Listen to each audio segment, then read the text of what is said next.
Now we know that there is a strong movement from chord number 5 to the number 1 chord. In fact, that's the strongest tension and release, from the 5 chord to the 1 chord. But we also learned from the last video that chords want to travel in fourths.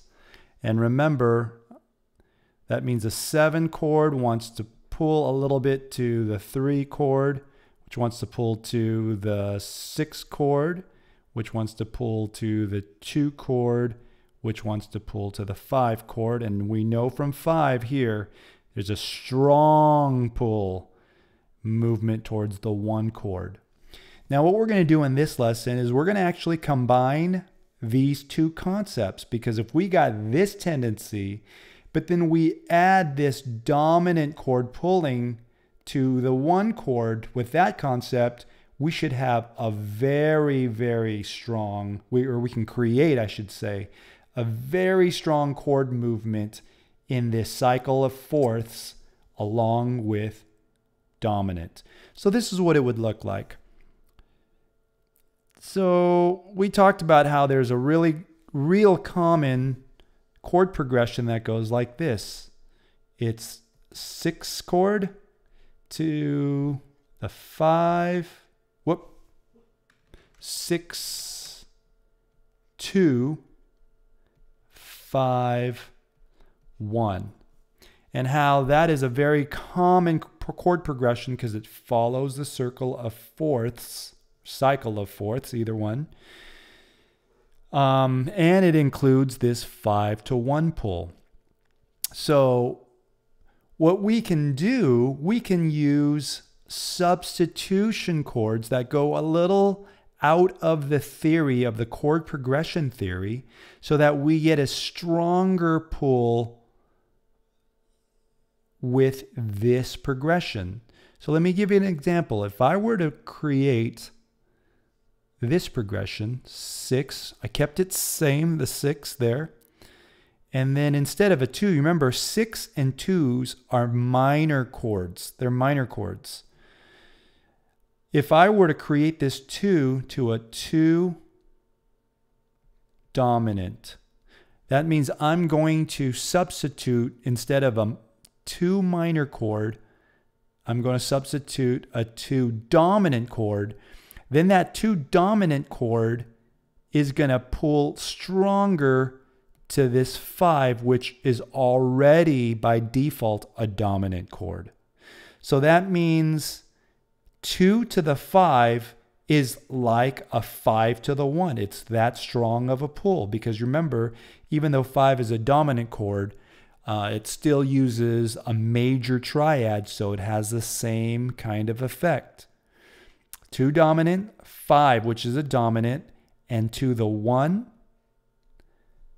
then that is going to be a stronger tension release type of chord voice leading progression than this would be, because I subbed this out. Well, if I'm following that logic, then I can even make that 1 stronger by going this 6, substitute a dominant chord. So 6 dominant to the 2 dominant to the 5, which is already a dominant. That's why I don't put dominance on these 5s, because by chord theory it is, and lead to the 1. Now I have the strongest chord movement, because basically what I'm doing is creating this 5 dominant to the 1 tension release for all of these chords. 6 pulls to the 2 very strongly, and 2 to the 5, once again, lots of tension and release, and then 5 to the 1, which we know already has a ton of tension and release. So if I did that, which I can, and a lot of songs actually have these progressions in it, they are substituting a dominant chord in place of a different type of chord, in this case a minor. What you get is what's called a secondary dominant.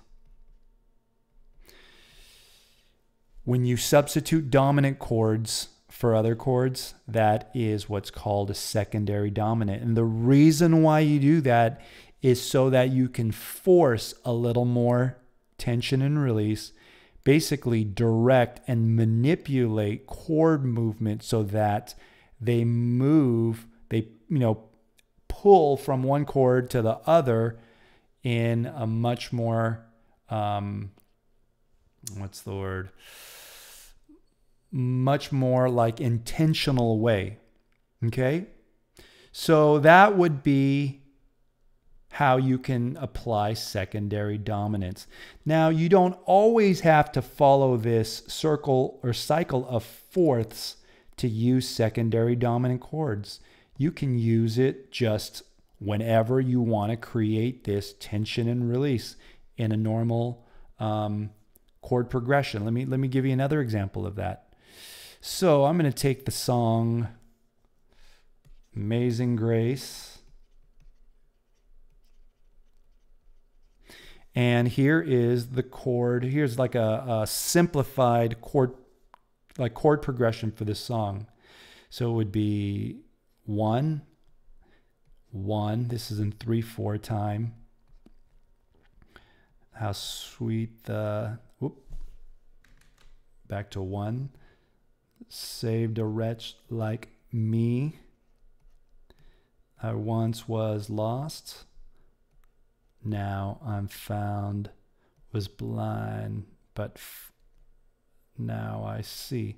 Okay, so this would be like a kind of a general chord progression for this song. But watch this now. Let's say I want, and you can play this with just triad chords, but let's say I wanted to use a little bit more of this purposeful chord movement to be able to kind of lead chords into another one, kind of force them a little stronger. This is what I can do. I can go and make this one chord, even though one chord is a normal, just a major chord, I could make this create or put in, substitute a secondary dominant, so it's a 1 dominant chord, to make it pull to the 4, because from 1 to 4 is a fourth away. Let me put up this circle of fifths diagram I drew in the last lesson. There we go. So watch this. These chord progressions only dealt with this side, right? 6, 2, 5, 1.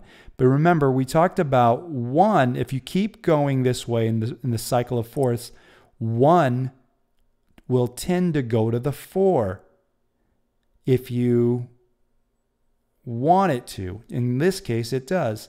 So I'm going to put a secondary dominant as a 1, which will pull me to the 4. And then back to the 1. 1, 1, 5, 5. 1, 1. Let's say I'm going to put another secondary dominant. So 1 dominant into the 4 chord. 1.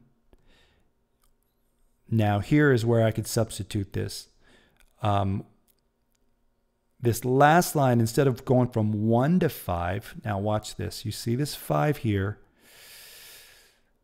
Well, if I went from this 2 to the 5, that would be using this cycle of fourths movement. But if I wanted to force it more and create this 5-1 tension and released, I can make this a 2 dominant chord to pull this to this 5.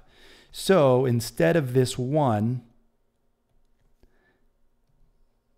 I'm going to substitute in a 2 dominant. And I heard this done one time and I was just like, whoa, like where did that come from? But it sounded incredibly good because you remember the human ear loves this. It just wants, there's something really pleasing about following this and following this.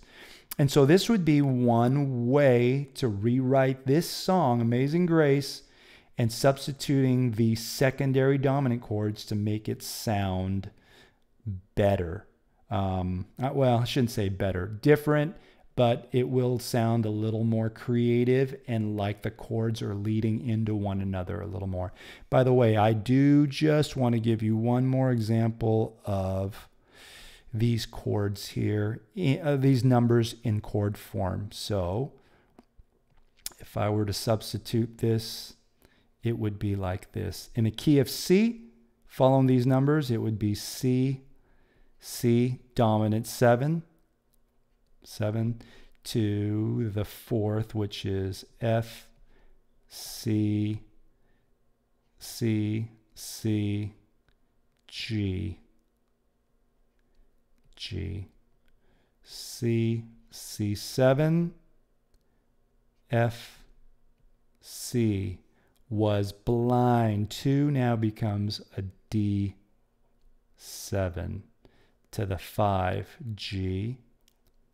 And remember, the 5s are all dominant by music progression theory. So you could put 7s on these. So there you go. Secondary dominants.